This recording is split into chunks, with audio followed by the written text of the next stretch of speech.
గోదావరి జిల్లా పెరవలికి ఉప ముఖ్యమంత్రి పవన్ కళ్యాణ్ శనివారం రానున్నట్లు మంత్రి కందుల దుర్గేష్ తెలిపారు. శంకుస్థాపన అనంతరం పెరవలిలో నిర్వహించే భారీ బహిరంగ సభలో పవన్ కళ్యాణ్ పాల్గొంటారని తెలిపారు. ఈ సభకు భారీ భద్రతా ఏర్పాట్లు చేస్తున్నామని మంత్రి కందుల దుర్గేష్ తెలిపారు. గోదావరి నదీ జలాలను ఇంటింటికి అందించేందుకు కూటమి ప్రభుత్వం ప్రతిష్టాత్మకంగా చేపట్టిన వాటర్ గ్రిడ్ కు పవన్ శంకుస్థాపన చేయనున్నట్లు తెలిపారు. 3,050 కోట్ల వ్యయంతో తూర్పుగోదావరి జిల్లా నిడదవోలు నియోజకవర్గంలోని పెరవలిలో ఈ వాటర్ గ్రిడ్ నిర్మాణం జరగనుందన్నారు. ఇందుకోసం 2 అడిషనల్ ఎస్పీలు, 5 డీఎస్పీలు, 700 మంది పోలీసులతో బందోబస్తు ఏర్పాట్లు చేసినట్లు కొవ్వూరు డీఎస్పీ దేవకుమార్ వెల్లడించారు. ప్రజల దాహార్తిని తీర్చడానికి, ముఖ్యంగా గ్రామీణ ప్రాంతంలోని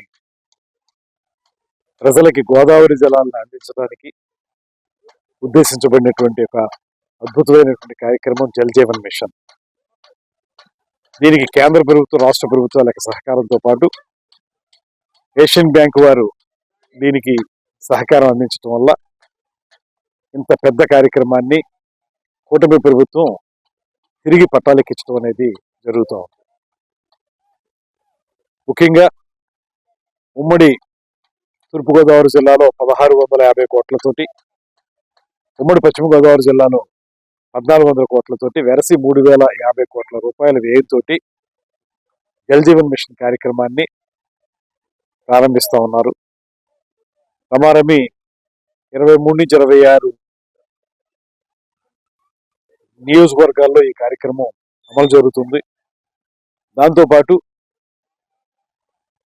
ముఖ్యమైనటువంటి కార్యక్రమం ఏంటంటే, ఇందులో భూగర్భ జలాలు తీసుకుని గ్రౌండ్ వాటర్ టేబుల్ని పాడు చేయకుండా, అదేవిధంగా కాలుష్యంతో నిండి ఉన్నటువంటి నీటిని ఇవ్వకుండా, ఏదైతే గోదావరి జలాలు ఉన్నాయో వాటి నుంచి గ్రిడ్గా ఏర్పాటు చేసి, అది విజయేశ్వరం దగ్గర ఒక గ్రిడ్, ధవళేశ్వరం దగ్గర ఒక గ్రిడ్ ఏర్పాటు చేసి, వాటి ద్వారా గోదావరి జలాలు శుద్ధి చేసి, అలా మామూలుగా ఇచ్చేయటం కాకుండా శుద్ధి చేసి ఆ నీటిని ప్రజలందరికీ అందించాలనేటువంటి ఆలోచనతో చేపడుతున్నటువంటి కార్యక్రమం.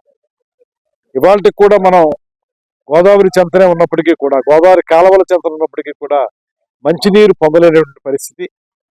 దానికోసం మనం వాటర్ క్యాన్లు ఆర్ఓ ప్లాంట్ దగ్గరికి వెళ్ళి కొనుక్కునేటువంటి పరిస్థితిని మనం చూసాం.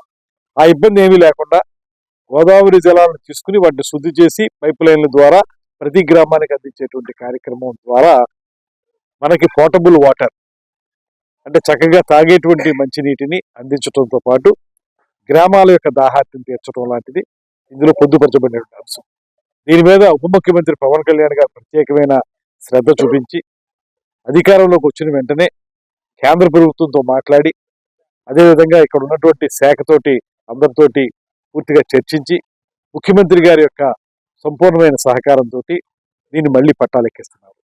ఈ పట్టాలెక్కించేటువంటి కార్యక్రమాన్ని శంకుస్థాపన చేసుకోవడానికి నిడదవోలు నియోజకవర్గాన్ని ఎంపిక చేసుకోవటం, అందులో పెరవలి గ్రామాన్ని ఎంపిక చేసుకోవటం మనందరికీ కూడా ఆనందదాయకమైన విషయం.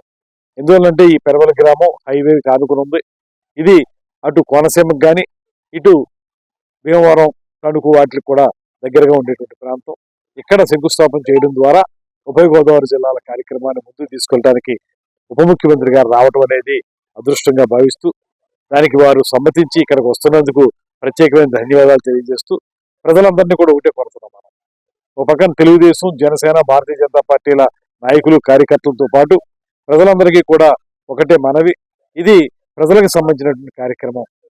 ఒక మహత్తరమైన ఆశయంతో ప్రజలందరికీ మంచినీరు ఇవ్వాలనేటువంటి ఆలోచనతో ముఖ్యమంత్రి గారు, ఉప ముఖ్యమంత్రి గారు చేస్తున్న కార్యక్రమం. దీన్ని పెద్ద ఎత్తున మనందరం పాల్గొని ఈ కార్యక్రమాన్ని విజయవంతం చేయడం ద్వారా మన యొక్క కృతజ్ఞతని ప్రభుత్వానికి తెలియజేసేటువంటి అవకాశం కూడా లభిస్తుంది. కనుక అందరూ పాల్గొనాల్సిందిగా మిమ్మల్ని కోరుకుంటూ, ఈ కార్యక్రమంలో నాతో పాటు ఉమ్మడి పశ్చిమ గోదావరి జిల్లా జనసేన పార్టీ అధ్యక్షులు చంద్రబాబు గారు కూడా ఉన్నారు. అదేవిధంగా ఇతర నాయకులు కూడా అందరూ దీంట్లో పాల్గొంటున్నారు. గ్రామ స్థాయిలో మండల ప్రెసిడెంట్లు కానీ, సర్పంచులు కానీ, ఇతర నాయకులు అందరూ కూడా పెద్ద ఎత్తున పాల్గొని కార్యక్రమాన్ని విజయవంతం చేస్తూ ఉన్నారు. ముఖ్యంగా తెలుగుదేశం నాయకులు, జనసేన పార్టీ నాయకులు, భారతీయ జనతా పార్టీల నాయకులు కూడా మనతో పాటు కలిసి పనిచేస్తూ ఉన్నారు. అదేవిధంగా మాజీ శాసనసభ్యులు బూరుపల్లి శేషారావు గారు కూడా ఈ కార్యక్రమంలో పూర్తిగా పాల్పంచుకుంటున్నారు. అందరం కలిసి ఉభయ గోదావరి జిల్లాలో ఉన్న ప్రజాప్రతినిధులు అందరం కలిసి దీన్ని సంపూర్ణమైన విజయవంతమైన కార్యక్రమంగా చేయడానికి ప్రయత్నం చేస్తున్నాం అనేటువంటి మాట తెలియజేసుకుంటూ అందరినీ మరొకసారి పాల్గొనాలని కోరుకుంటూ